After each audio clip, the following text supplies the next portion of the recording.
Hoşçakalın tamaşasında keçigimiz aytımı kızgın kefede devam etadi. Növbəti səhnimizə Saniye İsmail'ni təklif etsək, onun icrasında Naqşa Can Qozam. Qani Saniye, mərhəmət.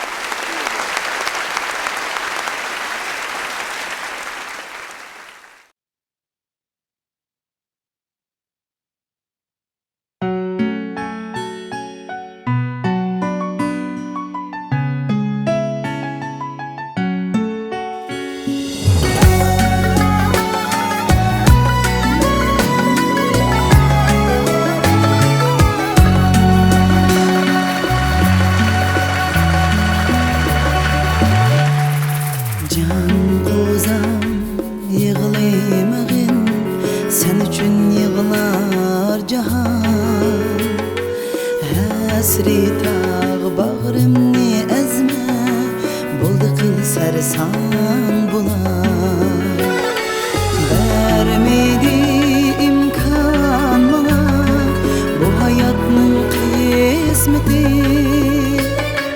Ah desem o söygüge Bürmür gülhan bular Vermedi imkan bana Bu hayatın kısmeti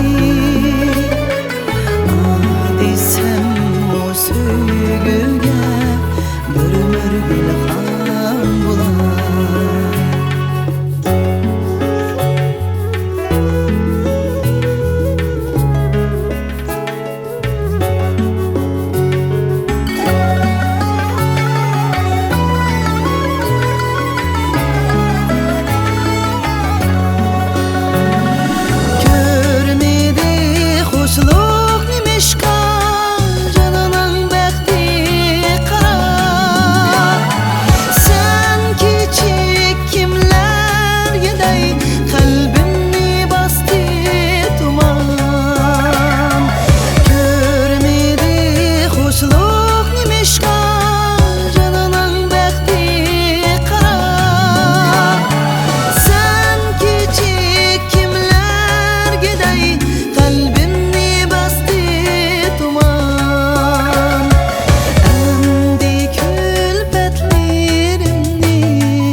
Hicr deryasıga Can kozam yığılımığın Sen üçün yığılar can